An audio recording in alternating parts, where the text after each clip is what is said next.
Waspada kalian yang gagal di aplikasi Kredipo karena bisa didatangin 4-5 orang DC ke rumah. Tapi tenang, di sini ada cara untuk mengatasi dan melawan DC-DC itu.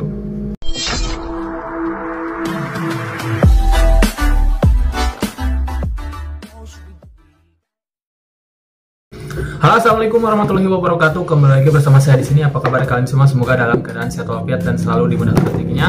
Di video kali ini saya akan membahas yang gagal bayar di aplikasi Kredipo, yang memang harus waspada karena memang gagal bayar di aplikasi ini gak aman ya. Tapi banyak sekali juga cara-cara untuk mengatasi gagal bayar di aplikasi ini, teman-teman ya. Oke, sebelum itu yang baru bergabung tentunya bantu channel YouTube berkembang dengan cara klik tombol subscribe yang ada di bawah dan juga bunyikan notifikasi loncengnya supaya saat upload video terbaru kalian mendapatkan pemberitahuannya. Dan di channel ini juga saya akan terus membersamai kalian menguatkan mental kalian, terutama yang memang terjerat di aplikasi pinjaman online, dan juga kalian bisa konsultasi ke saya. Di sini juga saya bantu untuk teman-teman keluar dari jeratan pinjaman online ini. Ada beberapa metode yang bisa kita lakukan untuk kalian keluar dari jeratan pinjol ini. Silakan yang mau konsultasi ke deskripsi aja, di situ ada kontak, ataupun bisa konsultasi melalui TikTok saya karena saya juga aktif di sana, live juga setiap hari di TikTok sana. Jadi silakan langsung aja kunjungi dan juga bantu follow TikTok saya juga, teman-teman. Oke, kita lanjut membahas topik kali ini. Di sini memang banyak sekali nasabah yang gagal bayar di aplikasi Kredipo. Iya, terbilang aplikasi Kredipo ini memang tidak aman karena kasusnya juga bahkan ada yang sampai nasabah itu didatangin DC itu sebanyak 5 orang nih. Bagaimana cara mengatasinya? Memang salah satunya aplikasi Kredipo itu DC ataupun kolektor lapangan ataupun FC Bill Collection itu memang DC-nya lumayan cukup merata, banyak di seluruh Indonesia. Berbeda dari aplikasi lain. Kenapa berbeda? Kredipo sering sekali mendatangkan DC. Kalau aplikasi lain mungkin rata-rata ya 3 kali datang lah ke rumah, tapi sekelas aplikasi Kredipo dia bisa datang sampai 12 kali. Ada nasabah yang sudah didatangi itu mungkin karena perkantorannya lokasinya memang dekat dengan yang namanya DC itu sendiri. Kita kembali ke topik awal. Bagaimana jika kalian memang didatangin oleh kolektor lapangan sebanyak 5 orang? Pertanyaannya, mereka 5 orang tuh mau ngapain, mau ngeroyok kalian? Karena yang namanya penagihan itu ada aturannya. Kalian mau didatangin 5 orang, 10 orang itu nggak peduli. Jangan pedulikan. Intinya kita nggak bayar pinjol, itu hukumnya perdata. Mereka melakukan penagihan ke rumah itu dengan cara maki-maki, ngancem-ngancem, maksa-maksa, itu juga bisa ditindak pidana, teman-teman. Jadi tenang aja, mereka mau datang 5 orang, 10 orang, cara mengatasinya kita santai aja. Kalau kita memang nggak ada uang untuk bayar, kita utarakan kesulitan kita dalam keuangan seperti apa. Lihat merespon mereka, apakah mereka melakukan respon dengan baik atau kok malah dengan maksa-maksa, ngancem-ngancem.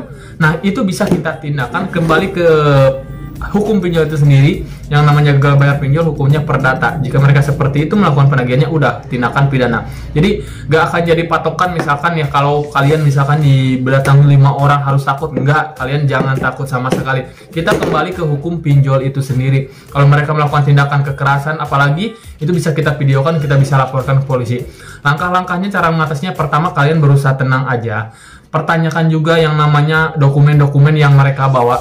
Mereka 5 orang itu DC benar dari aplikasi Kredipo atau hanya memang bayaran aja, karena banyak sekali oknum-oknum yang dibayar oleh pihak-pihak yang memang ya untuk melakukan penagihan lah, intinya tidak punya lisensi lah intinya. Karena pertanyaan yang pertama, mereka itu harus bawa yang namanya ID card. Yang kedua, mereka harus banyak bawa juga surat penagihan yang memang atas nama kita, nominal tagihan kita, dan juga dia yang nagih, teman-teman ya, atas sama dengan ID card yang mereka bawa juga. Yang ketiga, mereka harus punya lisensi, yaitu SIM, surat izin menagih yang dikeluarkan oleh lembaga LSPPI. Jadi kalau mereka nggak bawa itu semua, kadang ada juga yang kadang cuma menunjukkan lewat handphone ataupun bilang kita mah gak butuh ini, dokumen-dokumen kayak seperti itu. Nah, kalian bisa bertindak, kalian bisa usir mereka, jangan tanggapi mereka. Karena ini bukan kata saya juga, karena kata ketua lembaga LSPPI, kalau ada debt kolektor lapangan yang melakukan penagihan tidak membawa dokumen-dokumen lengkap, silakan bawa ke kantor polisi. Itu jelas juga kata ketua lembaga LSPPI. Jadi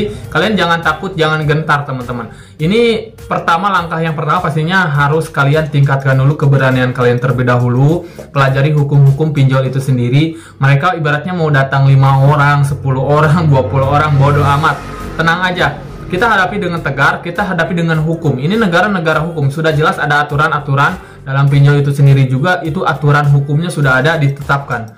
kita gak bayar pinjol hukumnya perdata, gitu aja. Kalau mereka bisa bertindak kriminal, ibaratnya udah kan kita bisa bertindak juga teman-teman. Jadi tenang aja, mereka gak akan apa-apa kalau misalkan kita didatangin 5 atau 10 orang pun gak masalah teman-teman. Jadi kalian harus tingkatkan keberanian kalian terlebih dahulu, santai aja teman-teman ya. Jadi boleh yang kalau mau kalian di booster mental kalian di booster, boleh silakan konsultasi ke saya aja. Di situ saya buka jasa konsultasi, itu semua gratis teman-teman ya. Semua ada cara, misalkan kalau memang kita juga sebenarnya bisa nego juga sama pihak DC yang datang. Semua ada caranya kok. Tenang aja. Jadi kalian jangan sampai kalian down terlebih dahulu, ibaratnya mental kalian ketakutan terlebih dahulu. Intinya santai aja, semua jeratan pinjol, semua masalah di pinjol itu ada solusinya teman-teman. Jadi kalian jangan takut sama sekali, jangan sampai melakukan tindakan-tindakan yang tidak diinginkan dikarenakan terlilit hutang di aplikasi pinjaman online. Tenang aja, pinjol sepele teman-teman. Jadi kalian jangan takut, itu yang paling penting teman-teman ya. Oke, mungkin sedikit informasinya, mudah-mudahan bermanfaat dan memberikan informasi untuk teman-teman semua. Yang belum subscribe boleh subscribe dulu, yang mau konsultasi silakan langsung aja konsultasi. Jika video ini bermanfaat silakan share juga ke teman-teman kalian ya. Oke, saya pamit. Assalamualaikum warahmatullahi wabarakatuh.